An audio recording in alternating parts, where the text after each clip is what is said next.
listening to Positive Perspective, one of the most interesting hours in radio, where we shine the positive light of Jesus Christ on the scriptures, music, our communities, and world issues. We're broadcasting live from Skidrow Studios in beautiful downtown Los Angeles.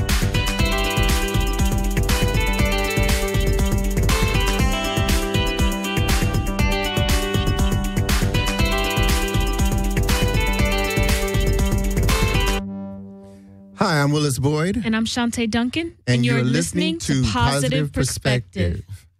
Our in-studio guest tonight is Melvin Ishmael Johnson. Before we start the show, something I want to get off my chest, and it relates to a pastor, Creflo Dollar. Pastor Creflo Dollar is asking his congregation for a $65 million. I think the internet said 60, but what's $5 million? It's over $60 million. Oh, okay, over $65 million for a private Learjet. And I don't know, I got some serious issues with that. I can't judge the man and say that he's going to heaven or hell, but what do you guys think about that behavior?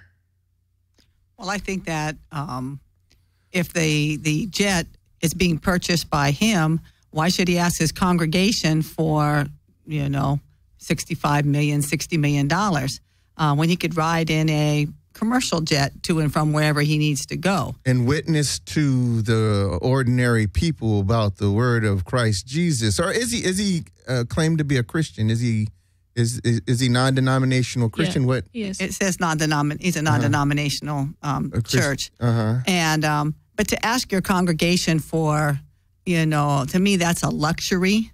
Well, he's asking more than the congregation. It was like mainly anybody that was willing to support, but he's asking them for no less than $300 each to support what he's trying to do. And what is he trying to do? Him, his wife, and I guess other people from the church are trying to reach people in different countries and stuff like that for the gospel is what the website said. So that was his purpose in traveling and having a jet to travel, was to evangelize to people all over the world. How about what's Graham? Billy Graham. Did he have his own private jet? I don't know. He did? Mm-hmm. It said a lot of the mega church pastors do have one. It's quicker for them to travel or something like that.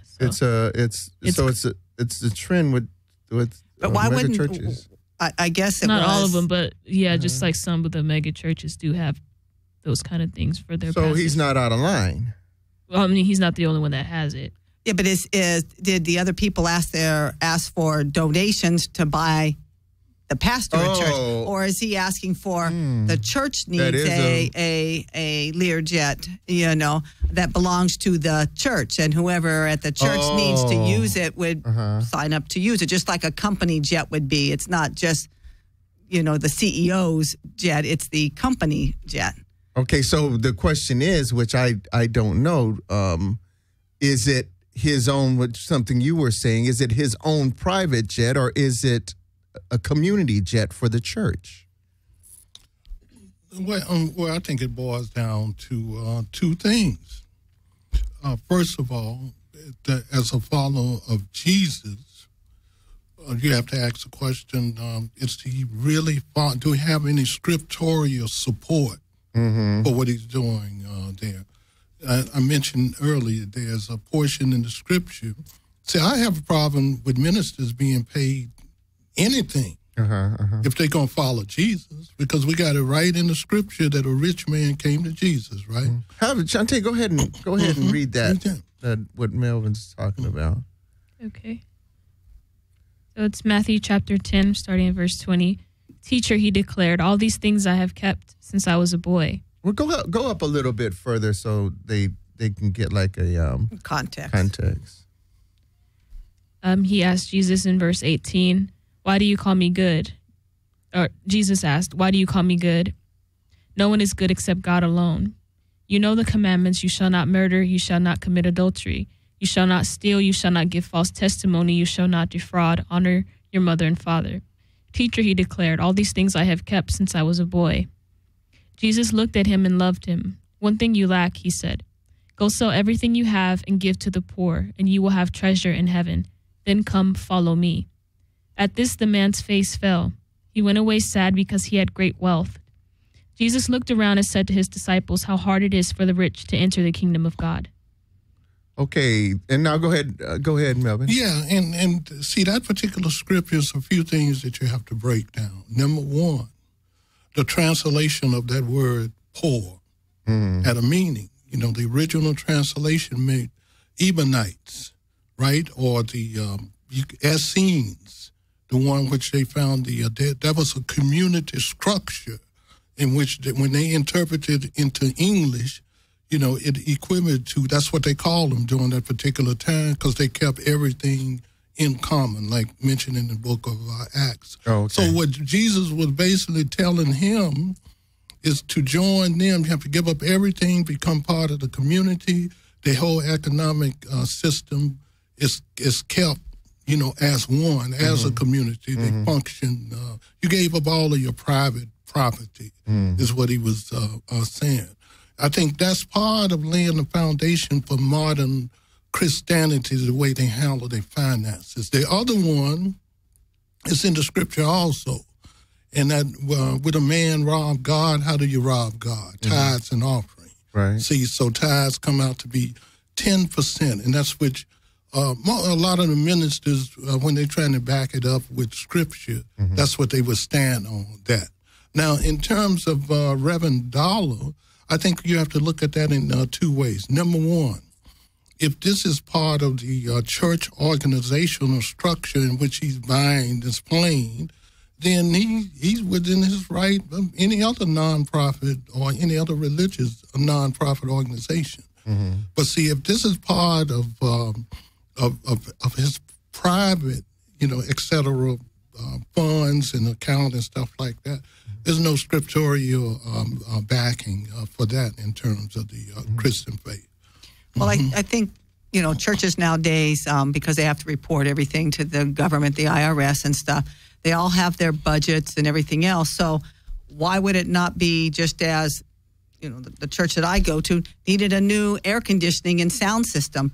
They budgeted into their budget and they raised funds throughout the year or 2 years and stuff. And it was something that was budgeted. And it was also for the church, and that's how it was. And it was that's how it's mentioned. And it was to improve the church. When they had enough money raised to go ahead and do that, they went and they purchased the new air conditioning unit and new carpeting and whatever to upgrade the church. So if the church needs a jet because it gets their pastor around in an easier way instead of doing, and maybe it's even cheaper than having to take, since it's a world church, commercial flights in and out of places. That, to me, would be something that you would budget and you would raise the funds. But when you impose, and that's what I see someone saying, I need $300 from each one of my, you know, congregation. $300 to some people is way more money, more than their 10% tithes. It may, you know, are they going to be, you know, because they feel obligated to give that $300, that they're now taking food out of their kids' mouths or depriving their family of things because they feel like their pastor needs that money. And that, to me, is not right when that's going above and beyond what their tithes. Also, he has he had a home, and he's got mansions. He's got $2 million homes. $3 million homes. He had 3, but he said he sold one. So, and he's got 2 Rolls Royces, and probably those, you know, probably a grip of other stuff. But I have a problem with that. I don't know, you know, what that's like. Like I said, I can't judge him whether he's going to heaven or hell. But I think, like Melvin said, that there's certain things in the scriptures that we're supposed to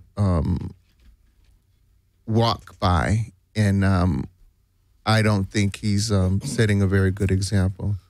One other thing I think you have to keep in consideration also, and that's the fact that the mega churches fit into the you know, the modern entertainment media, and so I would look at him I would look at his whole organizational structure the same way you would look at a rapper. Because most of your rappers, most of your athletes, they got private planes. You know, Michael Jordan, all that kind of stuff. They got private planes. I know, but they're coming out of their pockets with it. But see, when you look at a minister like that, you also have to ask the question, how much do he generate with his ministry over a period of time? See? Because $65 million compared to what he generate a year.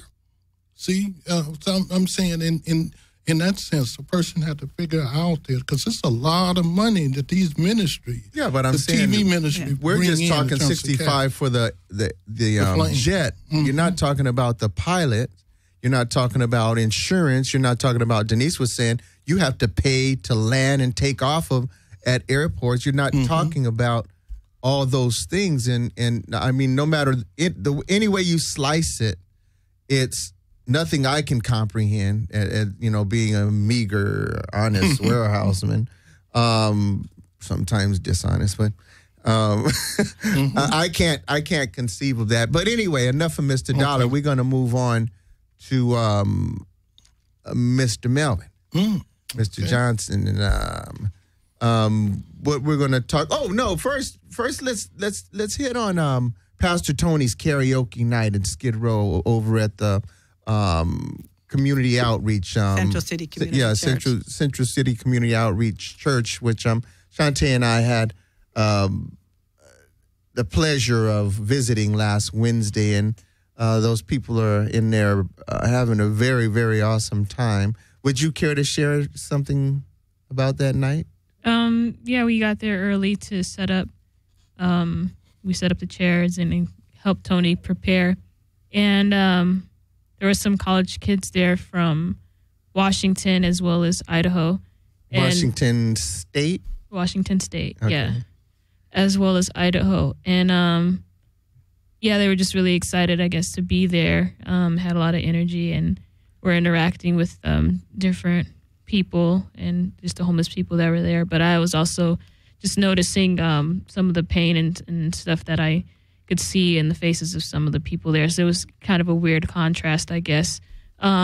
Just one of the ladies that was walking in with her cart, she just looked like she was in a lot of physical pain. But on the other hand, you see these excited young people there singing and participating and interacting with everyone. So that was just something I noticed while being there. Yeah, there's kind of a balance in it. I always, coming where I come from, which, I mean, not being born, but, I mean, we do all right. We've, worked our lives and been able, God has blessed us with some things, nice neighborhood and stuff. It's like coming down to Skid Row, and it's just, you can see anything at any given time, but that whole situation, like Shantae is saying, you have these and I'll just say it like I'm thinking it. Well-to-do white college students coming from probably nice areas and nice homes coming down into Skid Row and helping probably the poor people and just, uplifted spirits and that whole thing, which is so beautiful. It, in my opinion, their hearts are genuine and pure, but I don't think they really understand what they're stepping into, and it's a good time. And if you are hurting a little bit, it might make you forget for a little bit. But can you see, what you're really in? Go ahead. Well, I think because I wasn't raised in the city or anything, and came from a nice neighborhood. The first times that I started coming down into Skid Row and, doing some volunteer work and stuff, just what you were saying was, you don't really understand. I mean, you see Skid Row on the radio and stuff, and you get a picture, it's a bunch of winos and drug addicts or on TV and stuff. And that's really not everything that goes on down in Skid Row.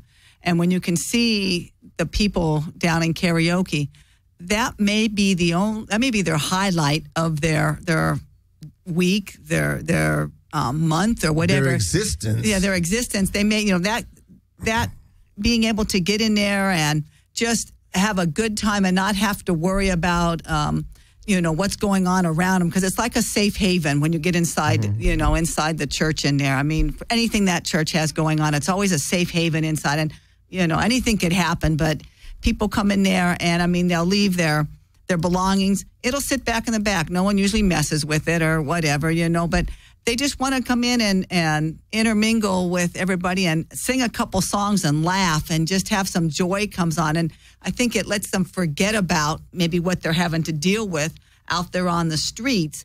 And they can come in, and then there's usually, some kind of refreshments, and they can just, have a cup of coffee or a donut or whatever else may be given. But, I don't know how much, Tony and Lucy realize, as an outsider to me, when I seen the looks on people's faces and how, they're lined up to come in there. I mean, and it's like, I want to be the first to get my song in, and they're prepared. They're going to, they're prepared to sing whatever, they can possibly sing. And they're not just singing. A lot of them are acting out whatever they're singing, also trying to imitate the artist. Uh-huh.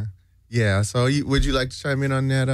Yeah, the Church of Nazarene have a real soft spot in my heart, simply because we still do every other week just about a hygiene kit handout at the Church of Nazarene.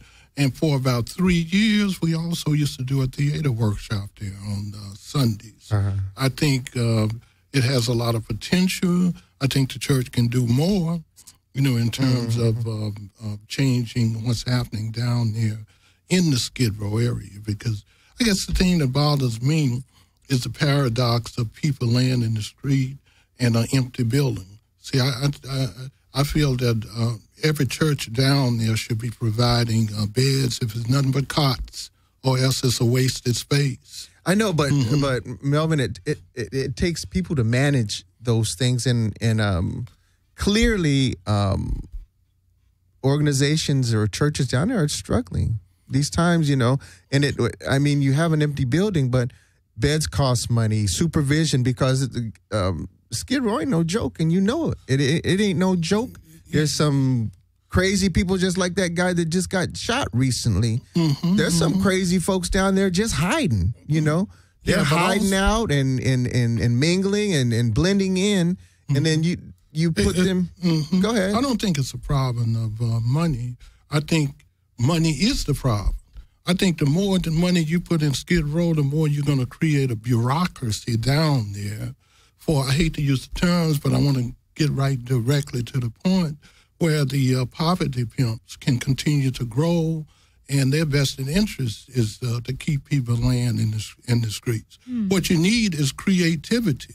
You can't solve that problem in Skid Row with money. They put $1 billion down there. No, they couldn't. What they do is just create the homeless industrial complex in which they creating down there now. Well, it's no different than they say that if you have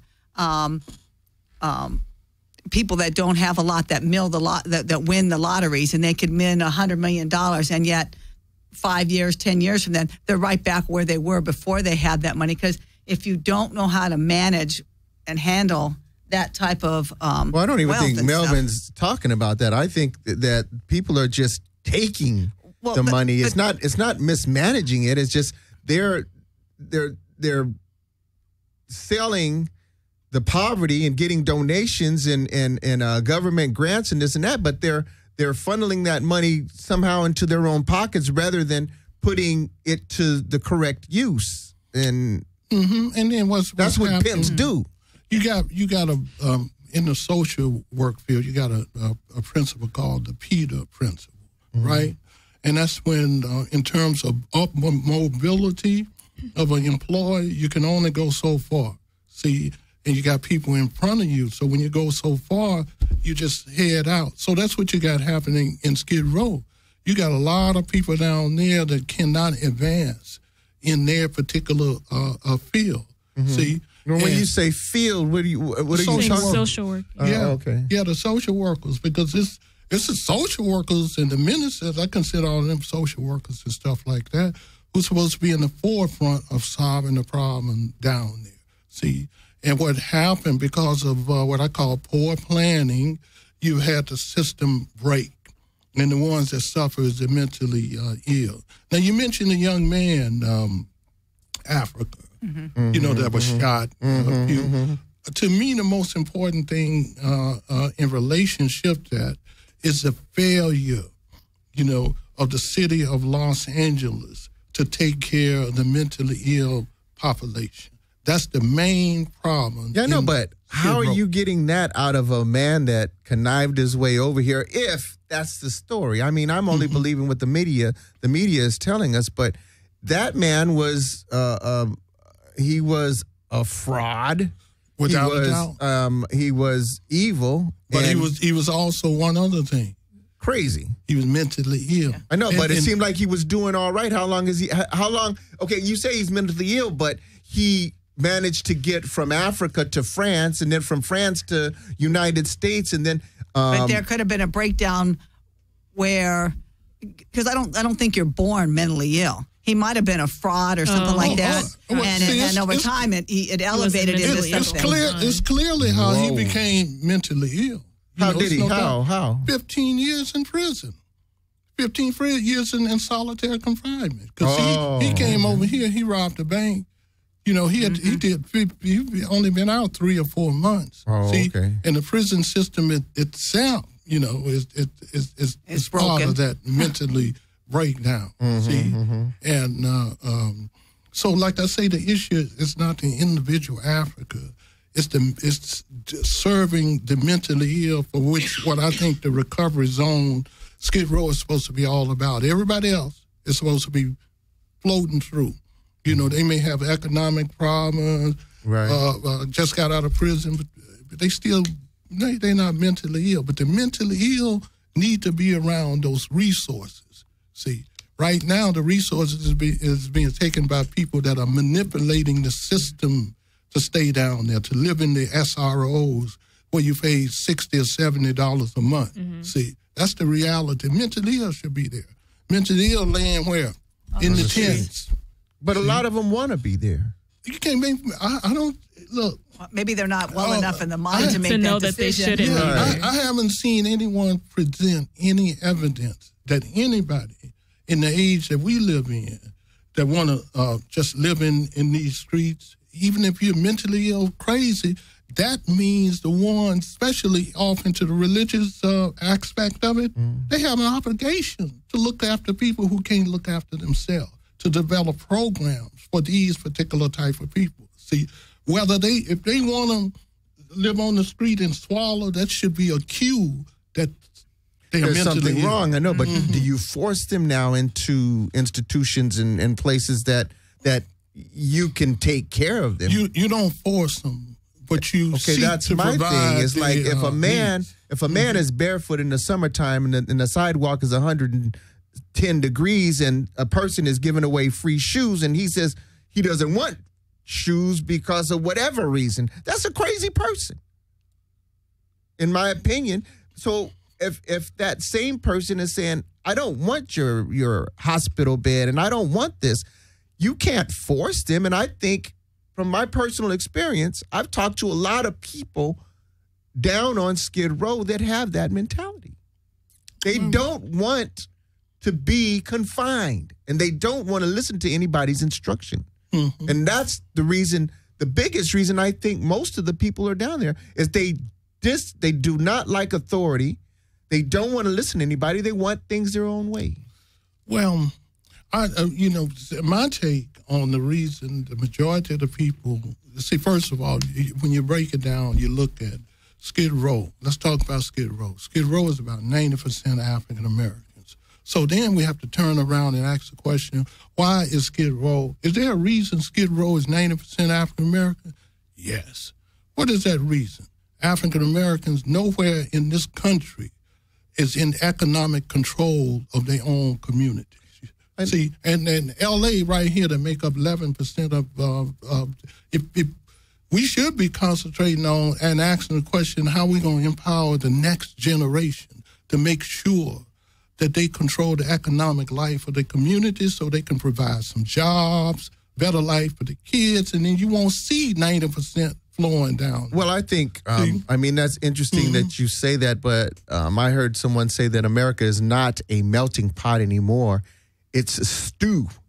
And when they say a stew, it's like we're not blending together as Americans anymore. You got the Koreans have their own town, and a lot of them don't want to learn English, and the Mexicans have their own towns and language, and not even the Mexicans. The Mexicans, this is their town. Well, I would say that I would like for someone to show me anywhere in history where America have ever been a melting pot.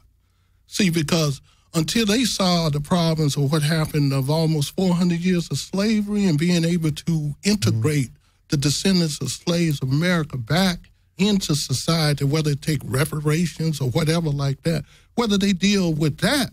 See, but I truly understand. When have we had a melting pot? I truly understand what you're saying along those lines, and I think, that black people have not been treated fairly in America, but at the same time, the Americans that immigrants that came over here wanted to learn the language and be a part of. Well, they wanted to assimilate into America. A lot of them. That, and that's what I'm saying. But no, I do not believe that African Americans or black people have gotten a fair shake. I mean, we've gotten crumbs, and we've been able to having by the grace of God to pull ourselves up by our bootstraps and become, I guess, with the opportunities that have been given us by some gracious people, we've been able to effectively turn that into gain and hopefully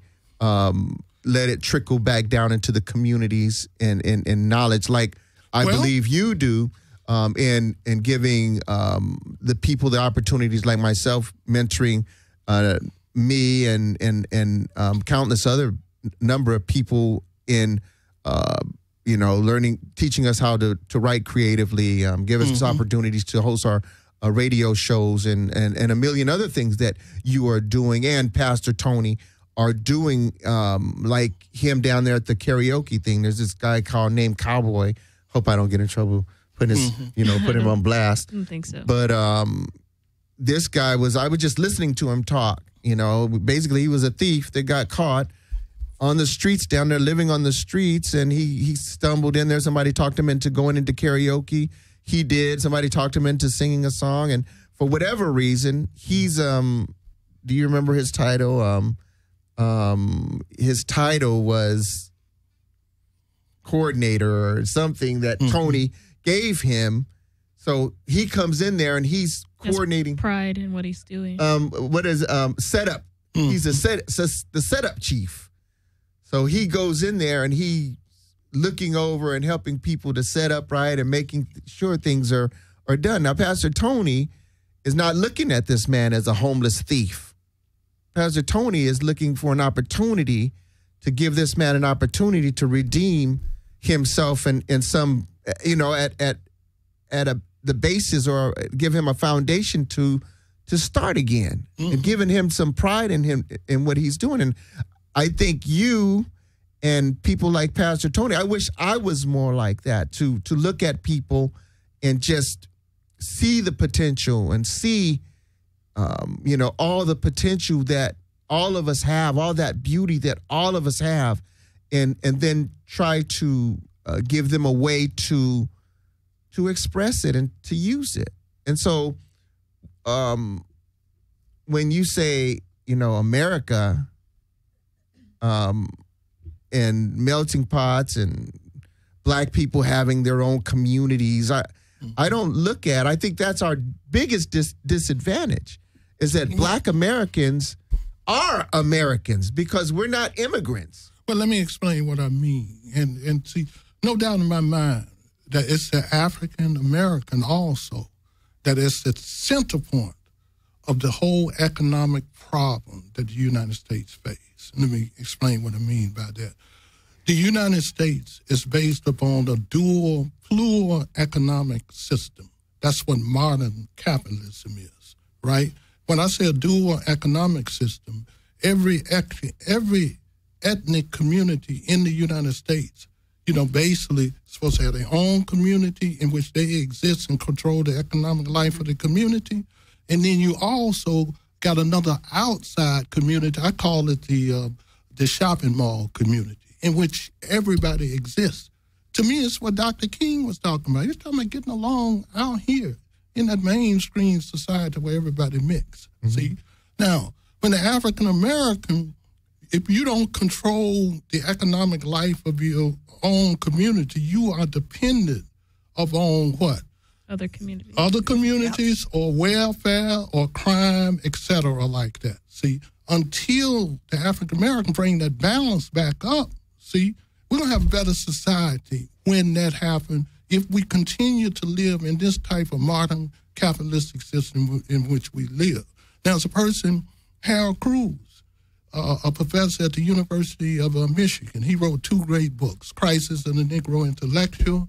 But his second book, he talked about that. It's called Plural But Equal, in which he discussed that. And they try to keep those books hidden and all that kind of stuff. Why? Because a lot of the mainstream society and the other communities, they exploit the weak African-American community. They come in there, set up business, and they take their resources out. See, we have to closely look at the economic system. Well, I see that until we can do that, our young people is going to continue to be out of jobs. They're going to make up the whole population. All right, we're going to get back to it, but right now it's time to have a look at what's going on and where you can get it going on.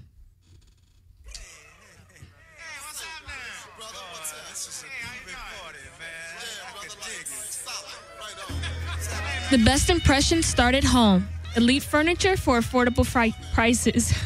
Live in Large Furniture. That's Live in Large Furniture. For more information, contact Richard Boyd at 951-214-8555. Drama Stage Qumran has a weekly Veterans Theater workshop led by Melvin Ishmael Johnson and Erlene Anthony. The workshop is on Wednesday nights from 4 to 6 p.m. It's a free course in stage managing, playwriting, and more. The class has been postponed, but if you would like more information on when it will resume, please contact Melvin Johnson at 213-908-6567 or email dramastage1@yahoo.com. On Thursday, March 26 at 6 p.m., Drama Stage will do a performance of a stage play entitled Nailheads, about 800 to 100,000 homeless people living on the streets of Los Angeles. The event will be held at St. Mark's Church. Address is 3651 Vermont Avenue, Los Angeles, California, 90007. Pastor Matt will also be attending that event. And the number is 213-479-1764 if you'd like more information. Positive Light is back with the kayak. If you know anything about Positive Light, we have a history of taking the children kayaking. We take inner city kids from out of the city. Everyone is invited to this event. The fundraiser is set for August 22nd, and the kayaking event will take place on September 19th, so let's get ready for that. I'd like to thank our engineer, Cheyenne. Hey, Cheyenne. Thank you. Doing a great job. If you'd like to be a part of our show through sponsorship, you can contact us at 951-789-1046. If you'd like to learn more about our nonprofit organization called Positive Light Ministries and make a donation, please visit our website, positivelight.org, and like us on Facebook at facebook.com/wearepositivelight. Right now, you're tuning into Positive Perspective. We're broadcasting live from Skidrow Studios in downtown Los Angeles. And now back to our discussion with Melvin Ishmael Johnson. All right, great job, Shante. Okay, now I wanted to, getting back to that discussion now, are you basically saying, I understand fully what you're talking about, okay, but are you basically saying that black people should have their own communities, meaning their own neighborhoods, and like the Jewish community, nothing but Jews live there, is that what you're kind of suggesting? No, but see, the bottom line, black people is already situated in their own community. It's not a matter, it's a matter of control. It's a matter of who control the economic life of that community. Who make those decisions that would determine what schools is in that community, what business is in that communities. That's all I'm saying in relationship to that. And right now, the African Americans, nowhere I know in the United States controls the economic life of the communities. I think in a lot of the cities and stuff, we have a lot of especially the major cities, like Washington, D.C., Philadelphia, L.A. and stuff, they have a lot of black leaders that are in politics.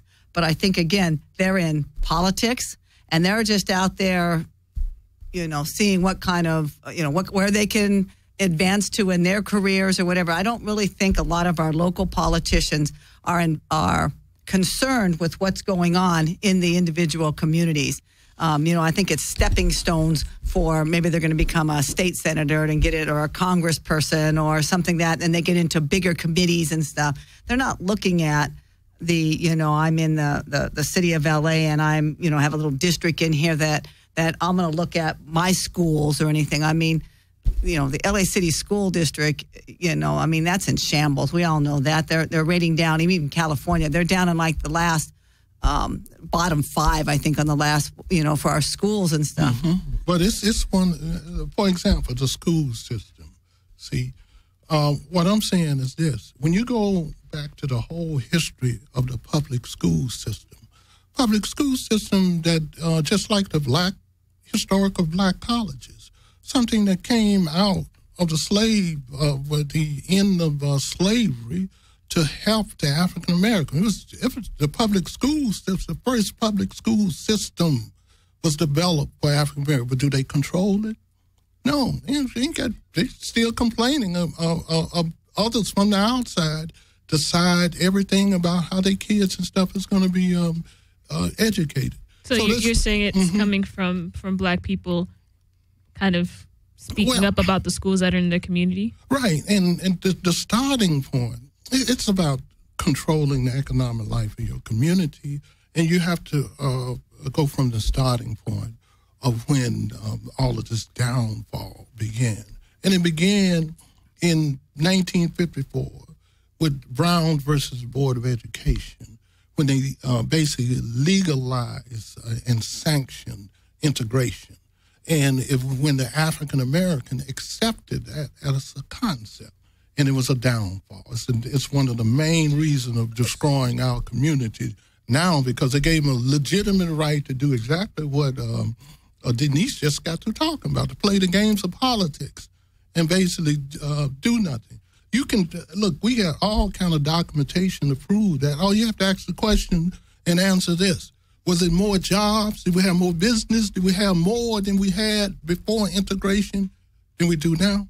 Go ahead. Well, I guess, though, is how has the Hispanic community been so powerful to be able to change different things in school? I mean, we don't have any special, like, Black history or anything, but you sure do have bilingual language. I mean, they take over. I'll tell you why.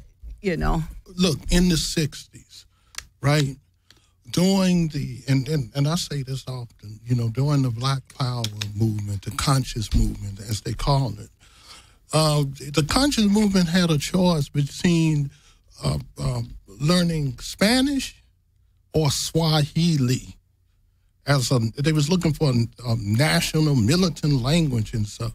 And I said it then, and I still say it now.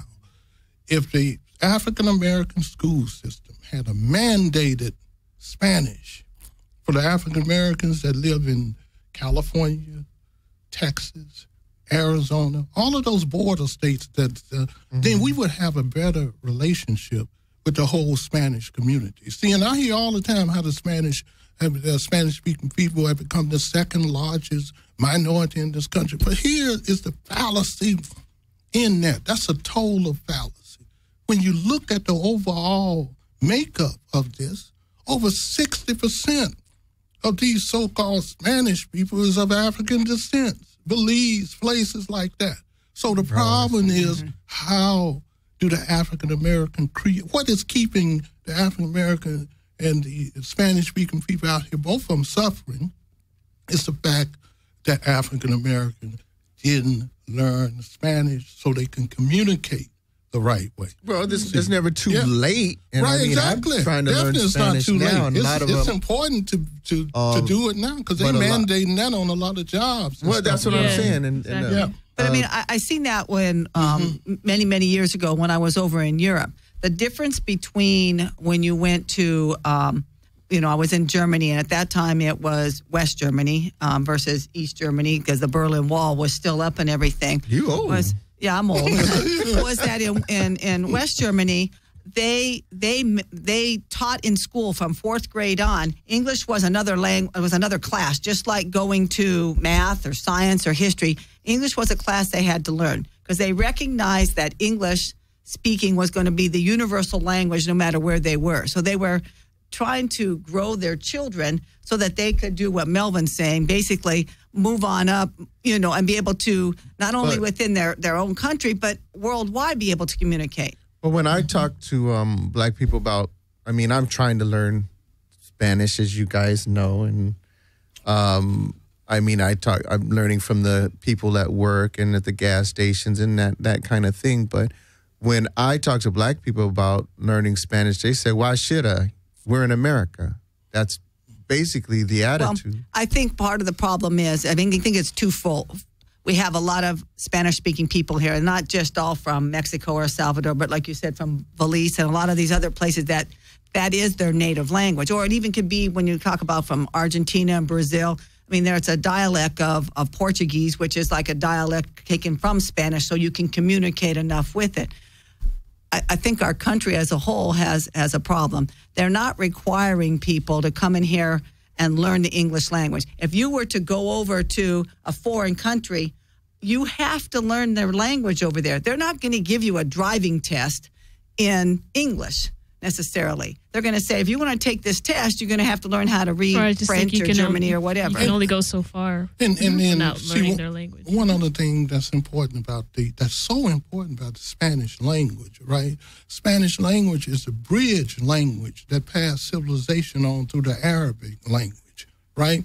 Because the Arabic language is the language that translated all of your Greek classics that were lost for so many years. They were saved through the Arabic language. And then when Islamic Spain, you remember Spain, anybody that speaks Spanish language, they got 700 years of Islam in their background. Can't deny it because Spain was an Islamic country for over 700 years, right? And so all the way up to 1492, if you want to say it. So what make it so important is that is one of the bridge language that passed civilization on to Western society. See? Wow, that's awesome. Something surely I didn't know. But I don't understand, though, how have the Hispanic people or the Latino people, how have they surpassed Black America? Easy to understand. You want it in clear terms? If you can, as clear as you can make it. Bottom. And I don't blame them because, see, you have to unify. You have to unify control on economic life of your own community. So what did the smart Spanish leaders do? They studied the civil rights movement. They watched the civil rights movement. And so all of the openings, the doors that opened up during the civil rights movements and stuff like that, they were able to take advantage of it. Okay, so basically are you saying that the black leaders are not smart? Because that's basically what you're saying. You're saying that Hispanic ones that were smart enough to go through the doors. To help their own people instead of not calling them dumb. It's just saying they took advantage of something. And I'm saying that most of our leaders was balled out. If you want to be angry, the Black Caucus. If you want it in real terms, they were able to be balled off. The money, the business corporations and stuff like that was just too powerful. You got a choice. Hey, I'm gonna give you $5 million, or you going down there Skidrow and struggle. But look at a lot of the markets that had opened up within the areas, and like especially in the Hispanic area, they speak very little English in there. They hire all of their own.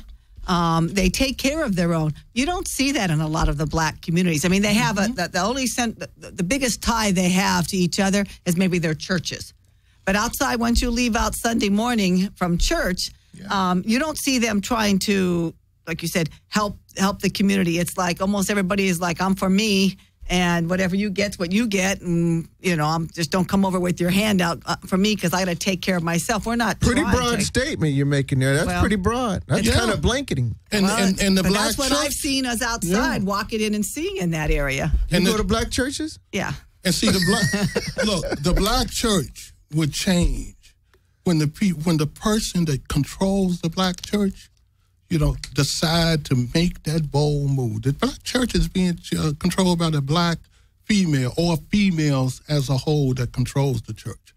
Now, see, they want change. They got to be the one to make the change. The hustlers at the top is not going to make the changes.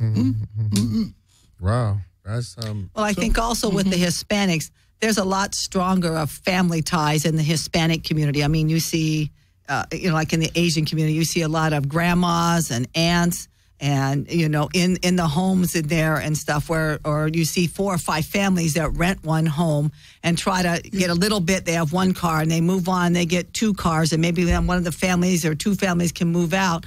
They try to help each other as making the community grow.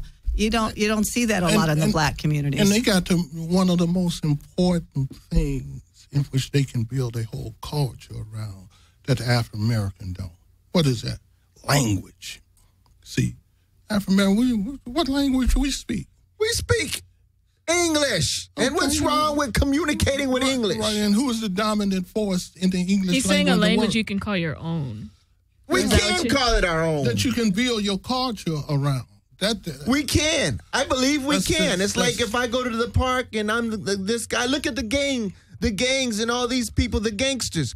They are building massive organizations, drugs, women, laundering money, all this kind of stuff. They are building those strong organizations up with what? English. So why can't we use English to create good? All I'm saying is that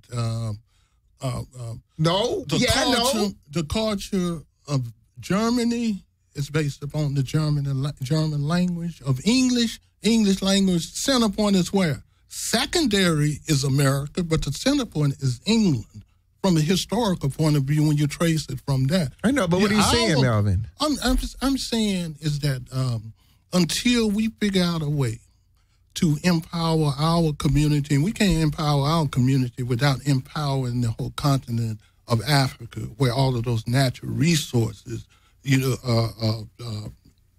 at. Yeah, no, but what I'm basically reading, and correct me if I'm wrong, is do we have to develop or create our own language to be able to overcome? No, I was just explaining the advantage that the Hispanic community have that the African American don't. I was just saying that's not a bad. It's a bad example to compare the Hispanic community with the African American community because they got two totally different histories. On the African American side, you got 400 years of slavery. You got after slavery. I know, but you still have the Hispanic people conquered by Spain, which I think the Mexican people was Spanish and Indian mix. But still, but the Hispanic suppressed. people conquered by Spain. The Hispanic people they are the conquerors. Yeah, they can't be separate. I know, but I'm just saying the Mexican race was created out of the mixture between the Native American and the Spanish. Okay, but I'm saying that they were oppressed, and they come up from some very humble beginnings too. Still being oppressed, and that's why. Okay, no doubt in my mind. All I'm saying is this, and I'll go back to my original point. If we want to make a better world, we better look closely at how the inner city community can begin to control the economic life and create jobs there and all that kind of stuff. That's all I'm saying. But how is that going to happen? I mean, basically. How do I think it's going to happen? Yeah. Okay, I think it's going to happen, first of all, it's when we recognize that we live in a dual economic system. See, now, when I'm talking about the economics, I'm not talking about, people seem to think that I'm talking about race, segregated black community and all that kind of stuff. No, I'm talking about who controls the life of that community, who is going to put banks in there, schools, jobs. Because as long as you don't do that, you're going to be dependent upon asking outside forces. How do you decide who does that? How do you and decide? why would they do it? Why would you put South Central? What do we look for down there? Sometimes we cannot find a decent restaurant down in South Central, meaning like from between the Harbor Freeway and Crenshaw. Well, let me answer. I mean, Shantae, she asked me who. I go all the way back. You go all the way black? Yeah, I'm saying the same thing too. Yeah. Because I guess I believe the greatest teacher that ever existed that I know of is the Messiah Jesus, right? Mm-hmm. So I'm going to ask myself, what kind of economic system did the Messiah Jesus advocate? The answer is he advocated a communal type system. So what I'm trying to say, when you look at our communities, I feel that it's two very important entities that you got to get out of the private enterprise, and that's healthcare and education. When you do that, you're going to solve most of your problems. You know, I feel that education should be free. I feel that healthcare should be free. See, but as long as we let these vampires set that up as like it's a profit-making business. Well, I don't believe that. Yeah. I don't believe medical could ever be free. Somebody's going to pay for it through taxes or we got all kind of examples of free medical. We got Cuba, I know.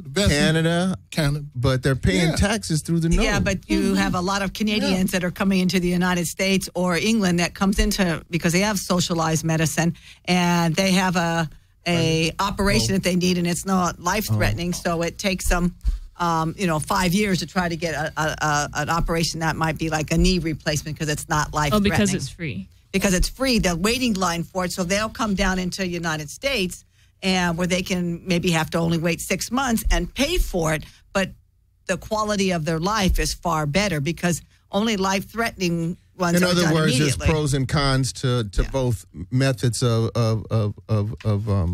What happened to the music? That's what I don't think we have enough time now.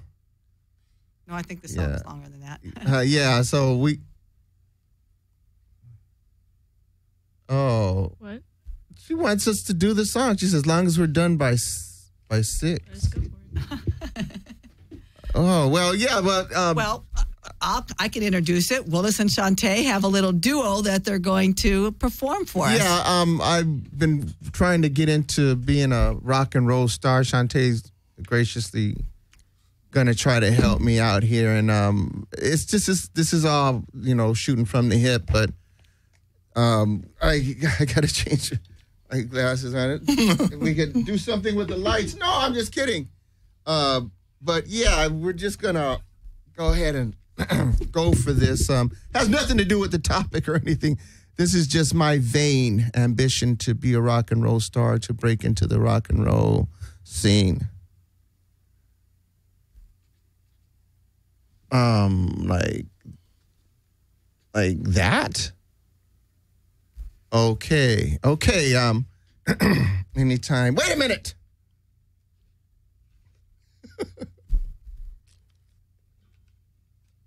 Okay, go ahead, Shantae.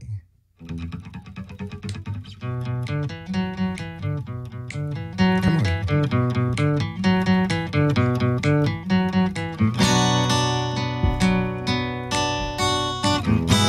Yeah, come on. Come on, baby. Mm-hmm. All right, come on. Come on.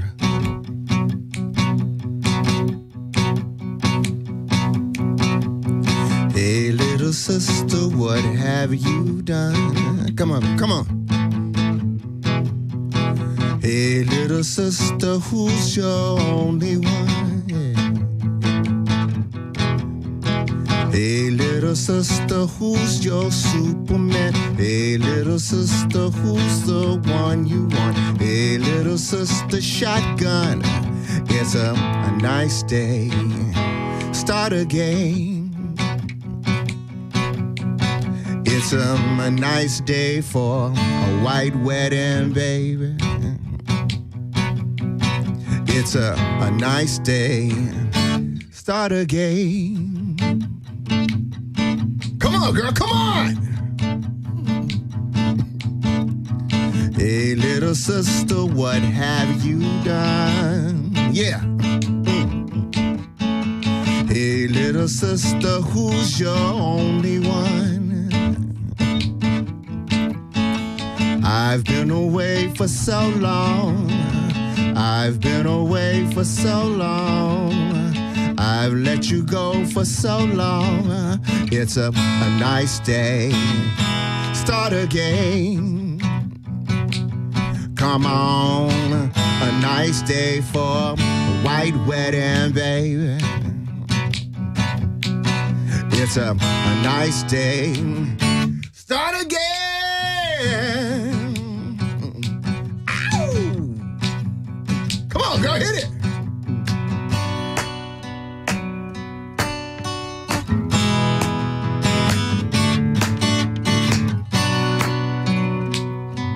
Come on, baby, come on. Hey, hey, hey.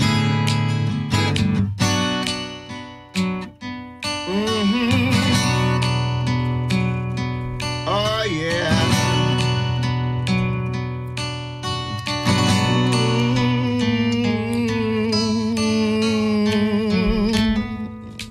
Pick it up. Take me back home, baby.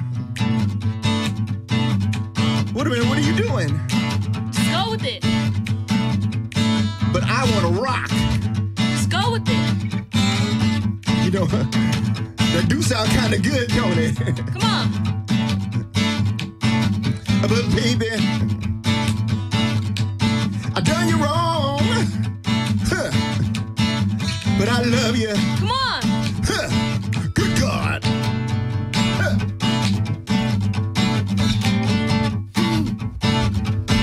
Oh, yeah.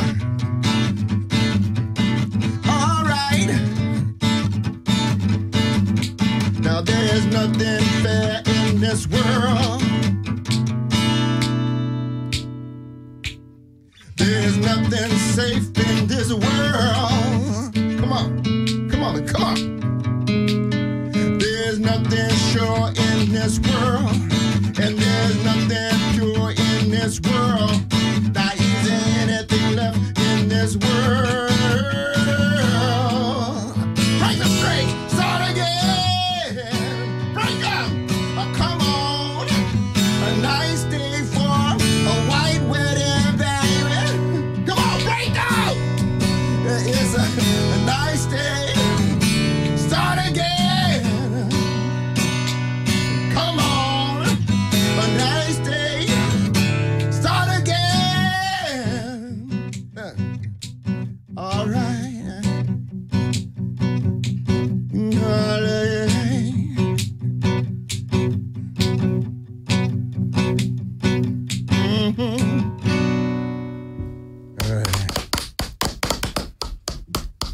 Oh, yeah, well, what did that? We didn't hurt anybody, did we?